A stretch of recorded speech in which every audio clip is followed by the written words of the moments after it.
talk, I will set this idea of the planetary imagination forward as a concept mediating literature, philosophy, and science. Now, we're all familiar with the spaceborne photographs that first arrived in the 1960s, with how they drive an unprecedented reimagining of the Earth as a whole system. I'll be discussing some broadly related examples of planetary visions from the 1960s through the 1980s. But before we go there, let's consider the planetary imagination, the idea or concept of the planetary imagination in the abstract.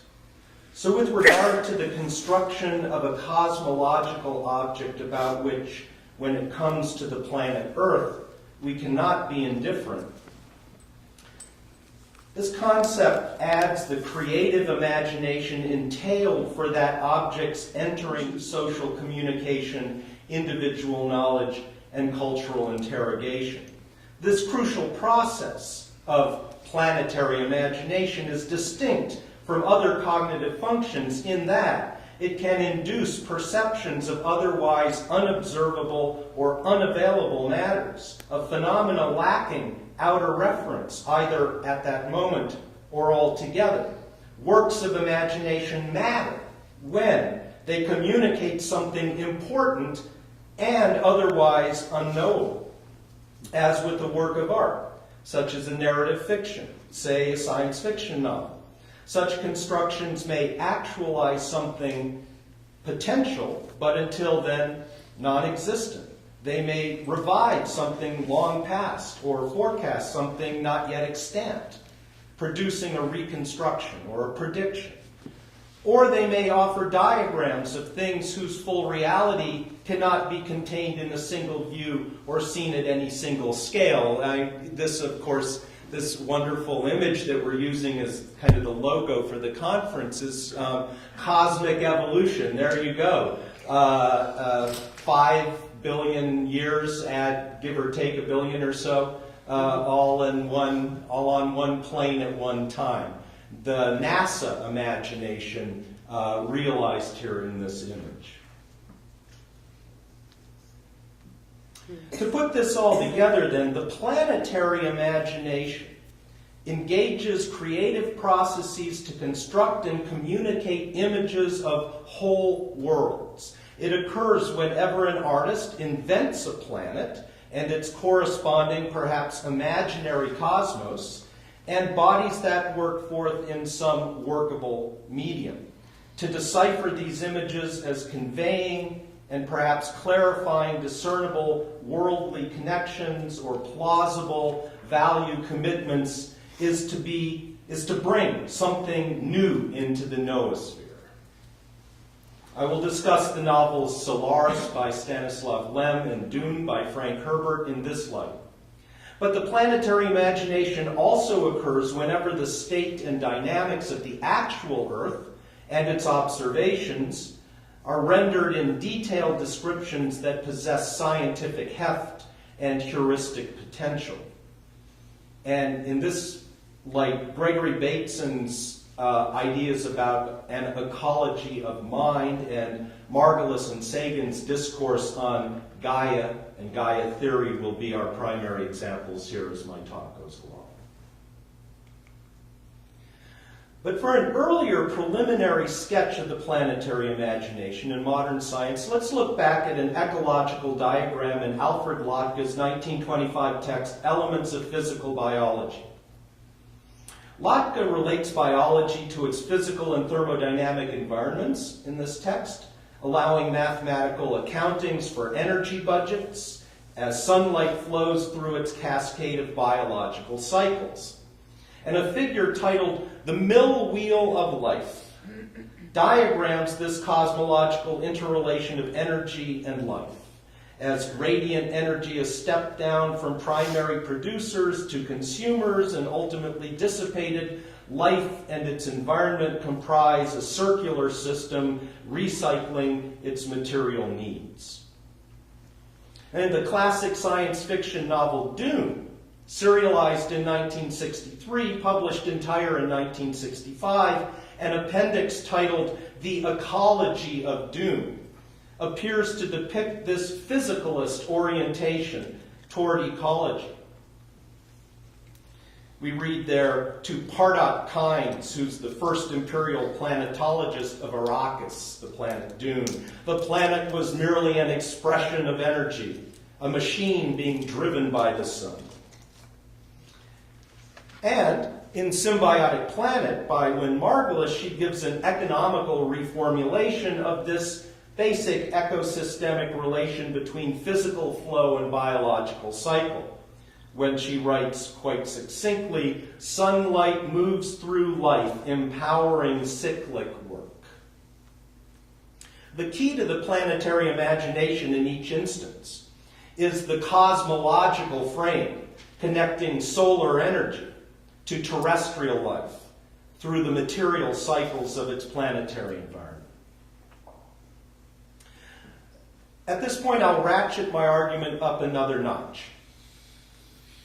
What will be of particular significance about specific instances of the planetary imagination are the models of knowing they convey, or again, the epistemological issues they put into play.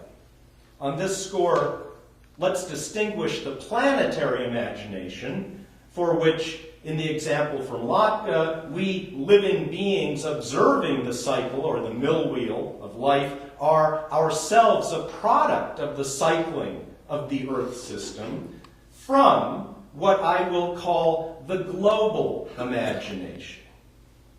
Whereas a planet is to be imagined as a substantial cosmological phenomenon, one that potentially, if it possesses life, bears processes capable of constituting its own observers, that is to say, us humans. So to consider all that, I'm saying let's call that the planetary imagination. The model and representation of a planet's surface is a globe. A globe is literally a hollow sphere. The model and representation of a planet's surface whose observer stands to it in an arbitrary relation. A globe's surface typically bears demarcations corresponding as much to arbitrary human interests as to natural geographical forms. For instance, near the beginning of Dune, when we first meet the heavy of the story, Baron Vladimir Harkonnen, we encounter him behind, then next to a massive globe. It was a relief globe of a world, partly in shadow, spinning under the impetus of a fat hand that glittered with rings. The fat hand descended onto the globe, stopped the spinning. It was the kind of globe made for wealthy collectors or planetary governors of the empire. Latitude and longitude lines were laid in with hair-fine platinum wire. The polar caps were insets of finest cloud-milk diamonds. The fat hand moved, tracing details on the surface. I invite you to observe, the basso voice rumbled. Nowhere do you see blue or lakes or rivers or seas, and these lovely polar caps, so small. Could anyone mistake this place? Arrakis, truly unique. A superb setting for a unique victory.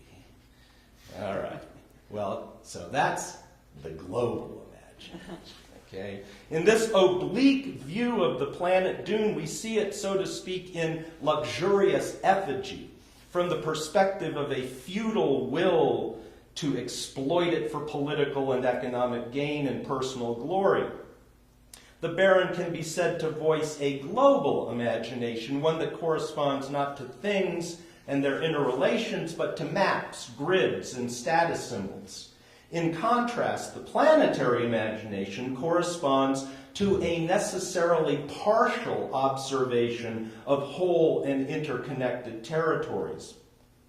The former, global instance is political and economic, all too human. The latter, planetary instance, is ecological and geocentric, more than human. And whereas a globe can be spun as to have no dark side, no shadow of the unknowable, an actual planet such as Earth, in the full intricacy of its biosphere, cannot really be spun about and controlled by Archimedes' lever or in any other fashion. It will surpass our technological as well as our epistemological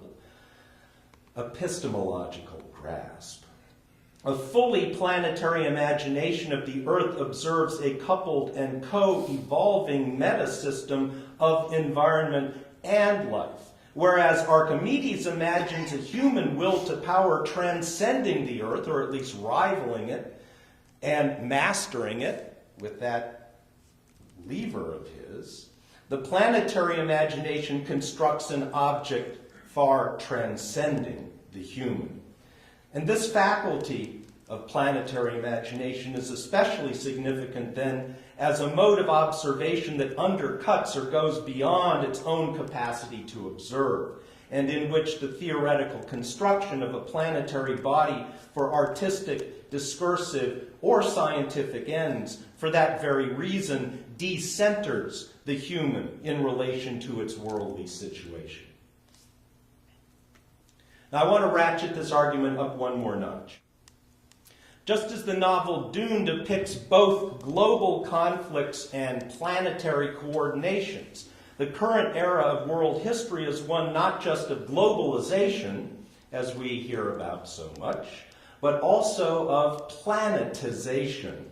I would describe the current discourse of globalization as an instrumental humanism driving commodity extraction amidst political and economic consolidations, and as the negotiations of corporate and cultural differences and the mobility of their interrelations relative to humanity as a demographic whole splintered into feudal tribes called nation-states.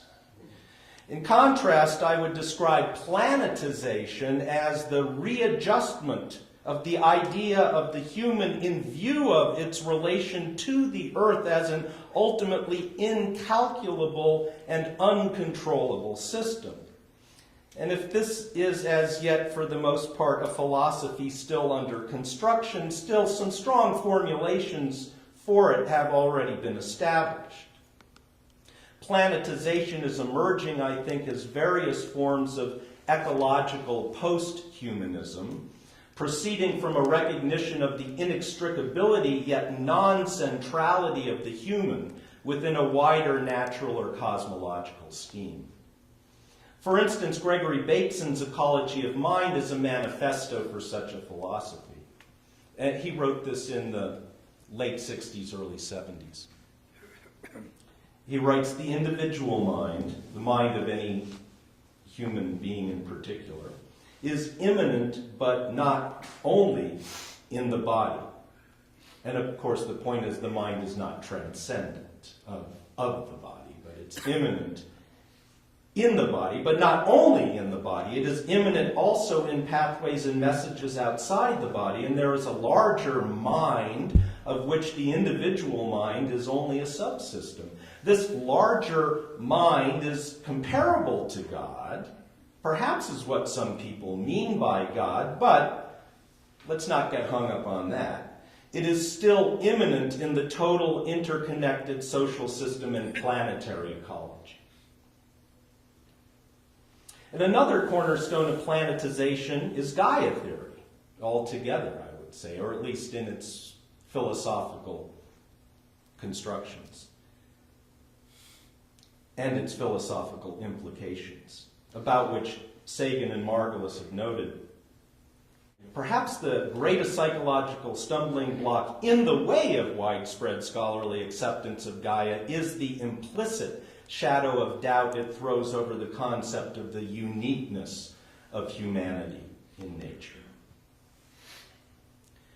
Now, for a planetary imagination offering premonitions of Gaia, a Gaia hypothesis that in 1961 had not been invented yet, consider a novel written a few years before and half a world away from Dune, Stanislav Lem's Solaris. It tells of what may or may not be the last few months of a century-long scientific mission to unriddle the mysteries of the planet Solaris. Lem's fiction develops depths of detail concerning a distant planet that has become the object of an entire branch of future science. replete with controversies and rival camps, especially with regard to the issue of whether the ocean covering Solaris or the planet altogether is alive and or sentient. New hypotheses were advanced, proclaiming that the ocean had reached in a single bound the stage of homeostatic ocean without passing through all the stages of terrestrial evolution, bypassing the unicellular and multicellular phases, the vegetable and the animal, the development of a nervous system. In other words, unlike terrestrial organisms, it had not taken hundreds of millions of years to adapt itself to its environment, culminating in the first representatives of a species endowed with reason, but dominated its environment immediately.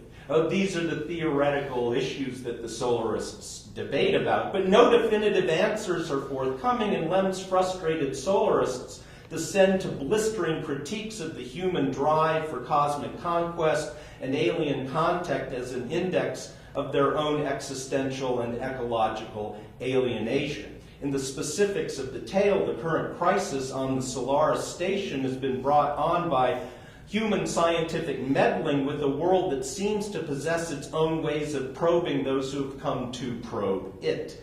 In Gaian retrospect, the planetary imagination in the novel Solaris presents a deliberately mystified version or ironic replica of the human relation to a planet Earth, that is to us here in relation to our own planet, an Earth that we Earthlings also neither understand nor credit with its own levels of systemic integrity. The secular mission to Solaris is indicted by these frustrated Solarists themselves for being oblivious to its own unconscious needs. The protagonist of the novel laments how man has gone out to explore other worlds and other civilizations without having explored his own labyrinth of dark passages and secret chambers, and without finding what lies behind doorways that he himself has sealed. These secret chambers could be dark human desires, but they could just as well be more than human, perhaps obscure, as yet unknown Gaian feedback loops. Who knows, all the things that we don't yet understand about the planet and haven't even bothered to ask. So in terms of the distinction I have suggested, the imagination invoked in Solaris is entirely planetary, in that it addresses a fluid and metamorphic cosmic body that will not support the imposition of global demarcations from which human controls might be initiated. In contrast, on this score, the situation with Dune is more mixed. Dune depicts the global machinations of royal families wrangling over the control and exploitation of melange, or as you recall, that's the precious spice that Dune produces as indispensable to this story world as coffee, tobacco, and alkaloids of coca are to our world, and to be mined only from the sands of Arrakis. The novel's planetary imagination emerges alongside these global elements, and its ecological themes are immediately tangled up with them. Just as the Harkonnens vie with the Atreides to control the spice trade, the will to power of the ecological mentors of the indigenous Fremen is focused on control of the planet's ecology. So these cross-currents dovetail upon the protagonist Paul Atreides, who nonetheless struggles to achieve and sustain a planetary rather than merely a global attitude. He does this, or at least he attempts this, with the aid of Dune's unique pharmacopoeia, the mind-altering spice that blows in the wind and the water of life drawn from the Fremen symbiosis with the spice-producing sandworms. That is, while Dune's biosphere, so to speak, is a scene of multiple contestations, its noosphere is registered in Paul's visionary career as the increment of planetary mystery that is playing itself out in his person. Now, at one point in Dune, Paul wins a duel of honor and with that, his challengers, his dead challenger's wife. As a prize, hurrah, her name, hurrah, for a consort. So he wins hurrah, and hurrah then shows the newcomer Paul through the siege or cavern commune and environs of the underground society of the Fremen.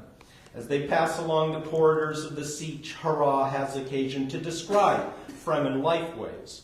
These have already incorporated techniques imported to these inhabitants of Arrakis by the imperial planetologists Pardot and Leet Kynes. First, the father and then the son have crossed over to the side of and guided the Fremen and their society, bringing first world scientific and technological knowledge to their adopted native culture. The Kyneses have also infused the Fremen with an ecological prophecy, the vision of a desert world rendered verdant by proper and deliberate environmental management. And as Paul and Hurrah walk along, she informs him about the dew collectors. And this is Hurrah teaching Paul about the world of the Fremen. Each bush, each weed is planted most tenderly in its own little pit. The pits are filled with smooth ovals of chromoplastic. It cools with extreme rapidity. The surface condenses moisture out of the air. That moisture trickles down to keep our plants alive. And when they pass a classroom, Hurrah explains how the lessons are keeping the Kynes' ecological teachings alive now that both of them are dead. Tree, the children chanted. Tree, grass, dune, wind, mountain, hill, fire, lightning, rock, rocks, dust, sand, heat, shelter, heat, full, winter, cold, empty, erosion, summer, cavern, day, tension, moon, night, caprock. That's good for loving, right? Mm-hmm. Sand tide, slope, planting, binder. Eventually, they reach Hurrah's living space. As Paul hesitates at her threshold, he has an encompassing thought. It came to him that he was surrounded by a way of life that could only be understood by postulating an ecology of ideas and values. Now, the story's already established that the young nobleman Paul has received ecological training on a par with the kinds of science. So the implication is that in this thought, postulating an ecology of ideas and values, Paul has added together his comprehension of the ecological significance of the dew catchers with the way that the sand tide, slope, planting, binder chant concerns the ongoing Fremen efforts to control the wayward tides of the dunes. Both are part of a wider plan to shape their total environment. What Paul realizes then is that the natural environment and the engineering techniques that would cultivate and control it, together with its naturalized inhabitants and the pedagogical program to inculcate them with an ecological sensibility that comprehends the kinds of environmental prophecy, all these are mutual elements within an encompassing social and spiritual system. With this phrase, and in this phase of the novel, then, doom has already ascended, so to speak, Bateson's Steps to an Ecology of Mind. And this is the title of the great, sort of the book to read if you want to get into Bateson that collects his later thought, Steps to an Ecology of Mind. Now, the forecho Dune provides of Bateson's thought suggests that the ecological sensibility Bateson hopes to cultivate in his later writings is itself a discursive variant of what I'm calling the planetary imagination. In the front matter of Steps to an Ecology of Mind, Bateson states, broadly, I'm concerned with 4 sets of subject matter: anthropology, psychiatry, biological evolution and genetics, and the new epistemology which comes out of systems theory and ecology. Placing these terms in immediate apposition next to each other affirms their nestedness. He is treating ecology as a variety within the discourse of cybernetic systems theory broadly construed. As such, placing those systems theory and ecology together right next to each other seems to me he is treating ecology as a variety within the discourse of cybernetic systems theory broadly construed. As such, ecology can partake of the strategic generality of cybernetic formulations of information and communication. In particular, it can pass beyond strictly geobiological and evolutionary reference and provide the natural scientific foundation and systemic occasion for the immanentist metaphysics of his ecology of mind.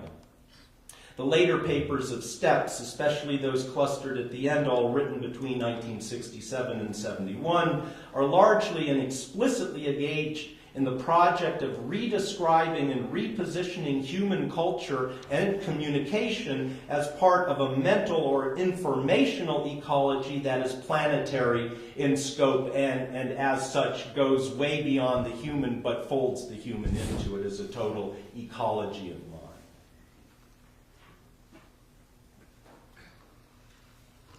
Bateson proposes a new way of thinking about ideas and about those aggregates of ideas which I call minds. This way of thinking I call the ecology of mind or the ecology of ideas. Pivots on a stunning passage from our friend Lotke's Elements of Physical Biology. Now, on October 22, 1986, he writes Lynn about this, and he relates Lotke to their ongoing debate over Vernadsky as a Gaian precursor. And this is no one's seen this before, so it's out of Lynn's stash of correspondence with Lovelock. And he writes, I've been reading Lotke. I've been reading Alfred Lotke's beautiful book, Physical Biology. A photocopy of page 16 is enclosed. He said it all. But the theoretical ecologists did not listen or read and went running with their own blinkered versions of his rabbit-fox model and got nowhere for 60 years. I wish I'd known of James Hutton's and Alfred Lotke's work when we discussed Vernadsky in the summer. To my mind, there's little doubt that the mainstream of Gaia goes from Hutton through Lotke to Redfield and Hutchinson. Well, I'll end with what Lotke wrote on page 16 of that 1925 text. More so than his mill wheel of life, and decades before a well-tempered cybernetic vocabulary becomes available, Lotke directly indicates the complex holism or ecosystemic totality of the Earth system. And so on that page 16 he writes, the several organisms that make up the Earth's living population together with their environment constitute one system, which receives a daily supply of available energy from the sun. And to this sentence, he appends a footnote, contra-reductionism, with planetary implications Lovelock and Margulis will go on to reclaim. This is just a footnote in that 1925 text. This fact deserves emphasis. It's customary to discuss the evolution of a species of organisms. We should constantly take in view the evolution as a whole of the system, organism plus environment. It may appear at first sight as if this should prove a more complicated problem than the consideration of the evolution of a part only of the system, but the physical laws governing evolution in all probability take on a simpler form when referred to the system as a whole than to any portion thereof. It's not so much the organism or the species that evolves, but the entire system, species and organism. The two are inseparable. Thank you.